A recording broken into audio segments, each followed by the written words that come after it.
سورۃ النحل کی آیت نمبر 9۔ الحمد للہ وکفی وسلام علی عبادہ الذین اصطفی، خصوصا علی سید الرسل وخاتم الانبیاء وعلی آلہ واصحابہ الاتقیاء، اما بعد فاعوذ باللہ من الشیطان الرجیم، بسم اللہ الرحمن الرحیم۔ وعلى الله قصد السبيل ومنها جائر ولو شاء لهداكم أجمعين، هو الذي أنزل من السماء ماء لكم منه شراب ومنه شجر فيه تسيمون، وعلى الله قصد السبيل، اور اللہ ہی تک جاتا ہے سیدھا راستہ، وَمِنْهَا جَائِرٌ، اور کچھ راستے ٹیڑے بھی ہیں، وَلَوْ شَاءَ لَهَدَاكُمْ أَجْمَعِينَ، اور اگر وہ چاہے تو وہ ہدایت دے دے تم سب کو اکٹھے ہی۔ هُوَ الَّذِي أَنزَلَ مِنَ السَّمَاءِ مَاءً، اللہ وہ ذات ہے جس نے اتارا آسمان کی جانب سے پانی کو، لکم منہ شراب، تمہارے لیے اس سے پینے کا ذریعہ بھی ہے، ومنہ شجر، اور اس سے درخت اگانے کا ذریعہ بھی ہے، فیہ تسیمون، جس سے پھر تم جانوروں کو چراتے ہو۔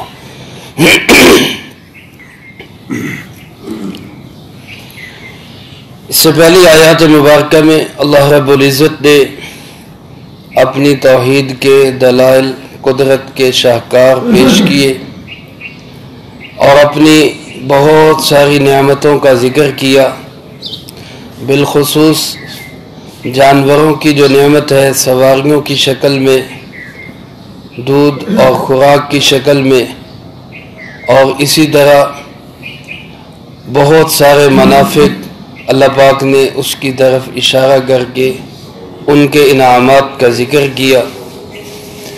درمیان میں ایک آیت میں صراط مستقیم کا تذکرہ ہے، اس کے بعد پھر اللہ کے انعامات کا ذکر ہے۔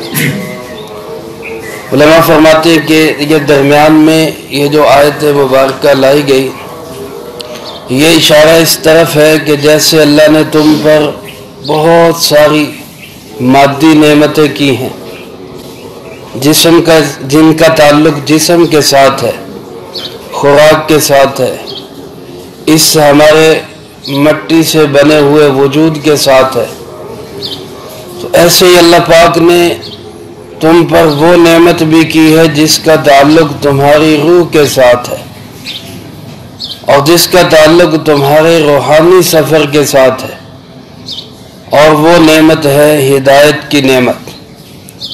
اللہ پاک نے اس کے لیے بھی تمہارے پاس اسباب و وسائل فراہم کیے۔ اس میں اشارہ اس بات کی طرف بھی ہے کہ اللہ کی پیدا کی ہوئی چیزوں میں لگ کر اللہ کو ہی بھول جانا یہ کوئی عقل مندی نہیں ہے۔ اصل یہ ہے کہ ان چیزوں میں لگے انسان استعمال کرے، اللہ کی نعمتیں ہیں، ان کا شکر ادا کرے، ان کا حق ادا کرے، اور ان نعمتوں کے انعام کا سب سے بہترین طریقہ یہ ہے کہ ان کو استعمال کرتے کرتے انسان اللہ تک پہنچے، یہ اس کا روحانی سفر ہے۔ جیسے جس جانوروں کی پشتوں پہ بیٹھ کر جسمانی سفر ہوتا ہے، بہت سے مشقت والے راستے جہاں پہ انسان خود نہیں چل سکتا، جانوروں کے ذریعے پہنچتا ہے، بہت ساری مشقت والی چیزیں جو ایک جگہ سے اٹھا کے دوسری جگہ پہ انسان خود نہیں لے جا سکتا، جانوروں کے ذریعے لے جاتا ہے، تو اللہ پاک نے ذکر کیا کہ مجھ تک پہنچنے کے لیے روحانی سفر بھی طے کرو، اور اس روحانی سفر کا جو سواری ہے وہ کیا ہے؟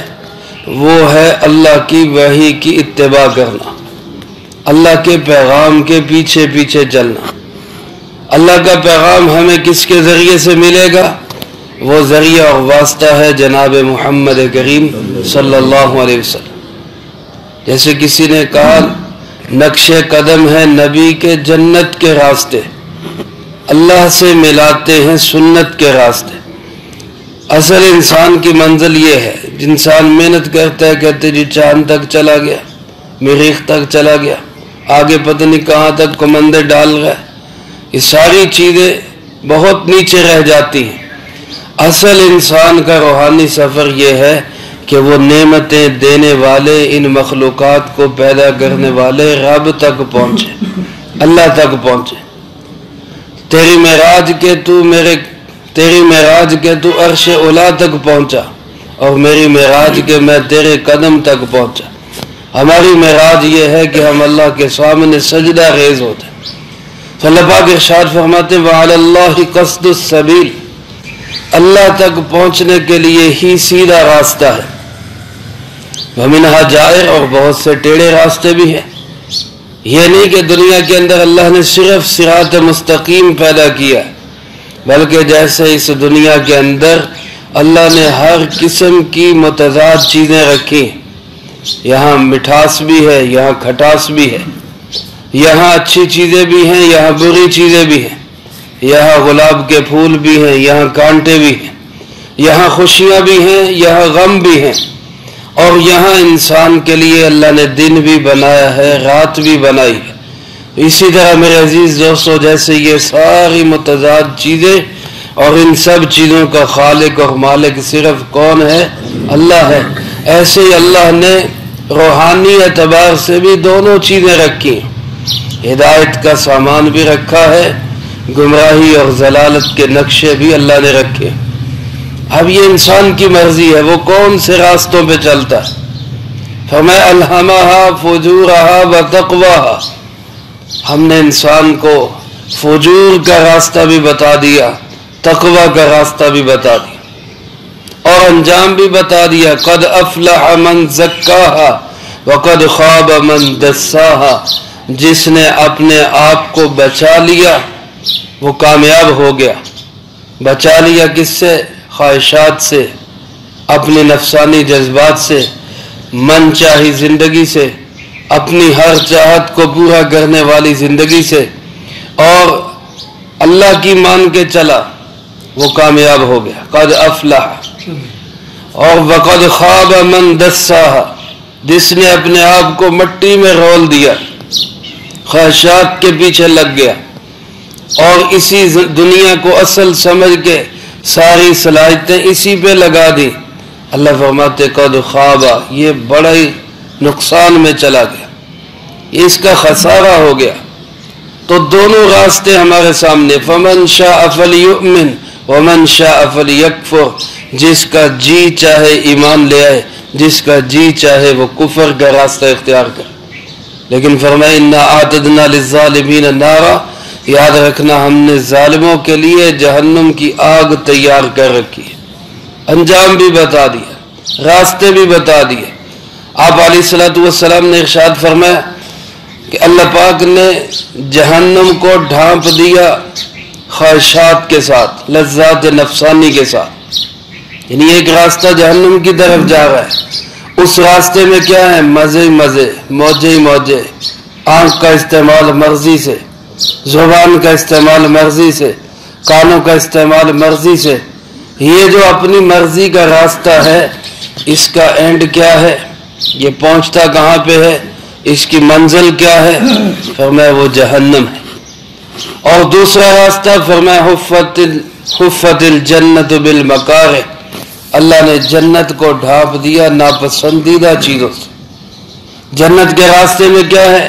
صبح سردی کے اندر اٹھنا، ٹھنڈے پانی سے وضو کرنا، مشقت، نیند آئی ہوئی اٹھنے کو دل نہیں کر رہا، گرم بستر چھوڑ کے نکلنا، یہ مشقت ہے۔ گرمیوں کی دوپہروں میں روزے سے رہنا، بھوکے پیاس سے رہنا، یہ مشقت ہے۔ دل کرتا ہے اپنی مرضی سے سب کچھ دیکھنے کو، لیکن اللہ کا حکم ہے نظریں جھکا کے رکھو، مشقت ہے۔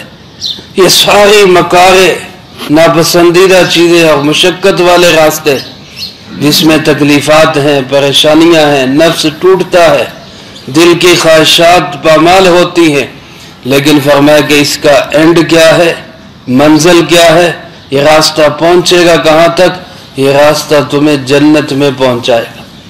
اب تمہاری مرضی کون سے راستے پہ چلتے، کس راستے کا انتخاب کرتے؟ تو ذہن میں سوال آتا ہے کہ اللہ پاک نے سب کو ایک ہی راستے پہ کیوں نہیں چلا دیا؟ یہ کیوں کیا کہ ایک قصد السبیل رکھ دیا، سیدھا راستہ، ومنہا جائے، اور کچھ ٹیڑھے راستے رکھ دیے۔ اب دیکھو کون کس پہ چلتا ہے۔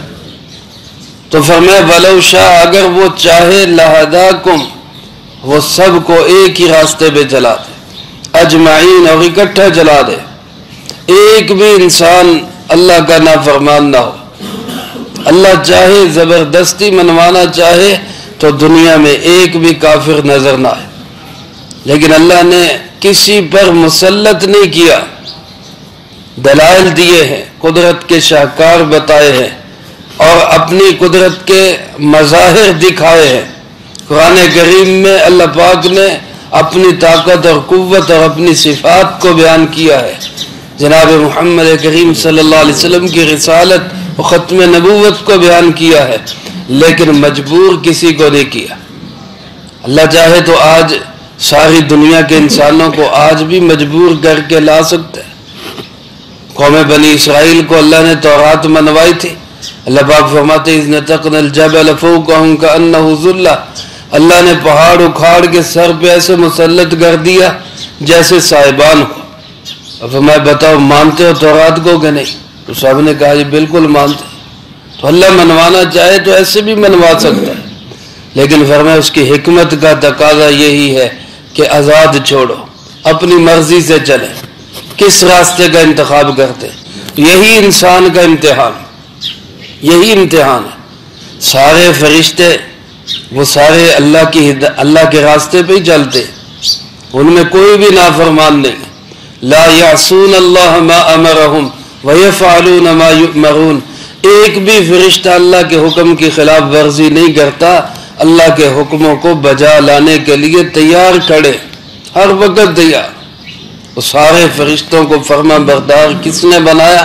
اسی اللہ نے بنایا، حالانکہ طاقت اور قوت میں وہ ہم سے کئی گنا زیادہ، لیکن وہ اللہ کے حکم کی نافرمانی نہیں کرتے۔ اللہ نے ان کی طبیعت میں رکھی نہیں، مزاج میں نہیں ہے ان کی نافرمانی۔ اور سارے ہی شیطان اللہ کے نافرمان ہے، شیطان ابلیس کی ذریت ساری اللہ کی نافرمان ہے، ان کی طبیعت کے اندر فرما برداری ہے ہی نہیں، ہے ہی نہیں اللہ کی فرما برداری۔ تو یہ کس نے ان کو اس راستے پہ چلا دیا؟ اللہ نے ان کو دور کر دیا۔ انسان کو اللہ نے یہ اختیار دیا ہے، وہ اپنی مرضی سے سیدھے راستے کا انتخاب کرے، اپنی مرضی سے غلط راستے کا انتخاب۔ یا دوسری مخلوق جنات کو اللہ نے دیا ہے، وہ جنات جو ہیں وہ اپنی مرضی سے سیدھے راستے کا انتخاب کرے یا غلط راستے پہ چلے۔ دونوں کو راستے بھی بتا دیے، دونوں راستوں کا انجام بھی بتا دیے۔ اللہ فرماتے میں چاہوں تو سب کو ہدایت پہ لے آؤں، لیکن تم اپنے اختیار سے چلو تاکہ میں تمہیں نواز سکوں، میں تم پہ انعامات کر سکوں، فخر کر سکوں۔ اور ظاہر ہے جب بندہ ان خواہشات کے باوجود، جب حدیث پاک میں آتا ہے جب بندہ دسترخوان پہ بیٹھا ہوتا ہے افطار کے وقت میں، اور بھوک بھی پیاس بھی نعمتیں بھی سامنے پڑی ہوئی، افطاری کا ٹائم نہیں ہوا، تو اس حالت میں اللہ فرشتوں پہ فخر کر رہے ہو کہ دیکھو میرا بندہ میرے حکم کے ساتھ بندہ ہوا، کھانے کی بھی ضرورت، پینے کی بھی ضرورت، اور اس وقت محتاج بھی ہے، موجود بھی ہے، لیکن کس نے روکا ہوا؟ میرے حکم نے روکا۔ اسی پہ اللہ فخر کرتے۔ تو میرے عزیز دوستو، قرآن پاک ہدایت کا سرچشمہ ہے، جناب محمد کریم صلی اللہ علیہ وسلم کی زندگی ہمارے لیے نمونہ ہے، اسوہ ہے۔ ان دونوں راستوں کے پیچھے چل کے ہم اللہ تک پہنچ سکتے ہیں، اور اللہ پاک فرماتے یہی تمہاری منزل مقصود ہے۔ پھر اپنے انعامات کا تذکرہ کیا، فرمایا هو الذی انزل من السماء ماء، اللہ وہ ذات ہے جس نے آسمان سے پانی اتارا، آسمان سے پانی نازل کیا۔ آسمان سے نازل کرنے کا مطلب پہلے بھی کئی دفعہ عرض کر چکا ہوں، یا تو عربی زبان میں السماء جس طرح آسمان کو کہتے ہیں ایسے ہی بادل کو بھی کہتے ہیں، اور اوپر والی چھت کو بھی کہتے ہیں۔ السماء کا لفظ بادل کے لیے بھی بولا جاتا ہے، چھت کے لیے بھی بولا جاتا ہے، تو گویا اس کا ترجمہ یہ ہوگا اللہ وہ ذات ہے جس نے بادلوں سے بارش کو نازل کیا۔ اور یا السماء آسمان ہی مراد ہو تو بارش کے نازل ہونے کا حکم جو ہے وہ کہاں سے آتا ہے؟ وہ آسمان سے ہی آتا ہے۔ جیسے فرمایا وَفِي السَّمَاءِ رِزْقُكُمْ، تمہارا رزق آسمانوں میں ہے۔ حالانکہ انسان زمین میں تلاش کرتا ہے، ملتا زمین میں ہے، لیکن اللہ کیا فرما رہے ہیں؟ رزق تمہارا آسمانوں میں ہے، یعنی رزق کی تقسیم اور احکامات کہاں سے آتے؟ وہ آسمانوں سے آتے۔ فرمایا اللہ نے آسمانوں سے پانی اتارا، منہ شراب، ایسا پانی جس میں تمہارے لیے ایک فائدہ یہ کہ تم اس کو پیتے ہو، مشروب ہے تمہارا، پیاس بجھانے کا ذریعہ بنتا ہے۔ آج انسان کے جسم کا سائنسی میڈیکل سائنس بتاتی ہے کہ خون کا 80% حصہ جو ہے وہ پانی ہے، اور اسی خون پہ انسان کی ساری حیات کا دار و مدار ہے۔ تو اللہ پاک نے قرآن کریم میں پہلے ارشاد فرما دیا کہ ہم نے پانی کے ساتھ تمہاری زندگی کو جوڑا، اور اسی پانی کی حفاظت، اس کو ضائع نہ کرنا اسلام کا سب سے بڑا تقاضا ہے۔ جناب نبی پاک صلی اللہ علیہ وسلم نے ارشاد فرمایا کہ جو آدمی وضو کرتے ہوئے پانی کو ضائع کرتا ہے یہ اسراف کرتا ہے، مسرف ہے، اور اللہ اسراف کرنے والے کو پسند نہیں کرتے۔ اور فرمایا نہر کے کنارے پہ بھی بیٹھا ہو تو تب بھی پانی ضائع نہ کرے، تب بھی پانی ضائع نہ کرے۔ اور اسی لیے فرمایا فقہاء نے لکھا ہے کہ اگر کوئی انسان 3 دفعہ سے زیادہ چہرے کو یا بازوؤں کو یا پاؤں کو دھوتا ہے تو اس کا ایسا کرنا یہ مکروہ ہے، یہ صحیح نہیں ہے۔ جب اس کو تسلی ہو گئی کہ میرا وضو ہو گیا 3 دفعہ، 1 دفعہ دھونا فرض ہے، 3 دفعہ دھونا سنت ہے، تو 3 دفعہ کے سے زائد جو کر رہا ہے تو یہ سنت کی خلاف ورزی کر رہا ہے، تو 3 دفعہ سے زیادہ نہیں۔ کیوں؟ تاکہ پانی ضائع نہ ہو، اس کی حفاظت ہو جائے، یہ پانی محفوظ ہو جائے۔ میرے عزیز دوستو، یہ بہت بڑی نعمت ہے اللہ پاک کی۔ اللہ نے اس نعمت کا قرآن کریم میں کئی جگہ پہ تذکرہ کیا۔ آج ہم وضو کرتے ہوئے، غسل کرتے ہوئے، گاڑیاں دھوتے ہوئے، کپڑے دھوتے ہوئے، گھر دھوتے ہوئے کتنی اللہ کی اس نعمت کو ضائع کر دیتے۔ ان سے پوچھیں جن کو ملتا نہیں یا کم ملتا ہے، یہ کتنی قدر ہے اس کی۔ شیخ الاسلام حضرت مولانا حسین احمد مدنی رحمۃ اللہ علیہ نے لکھا، حضرت صوفی عبد الحمید سواتی صاحب رحمۃ اللہ علیہ نے اپنی تفسیر میں اس کو نقل کیا۔ وہ فرماتے کہ حجاز کے ایک سفر میں ہم لوگ 1 لوٹے سے 7 آدمی وضو کرتے تھے، 1 لوٹے پانی سے 7 آدمی وضو۔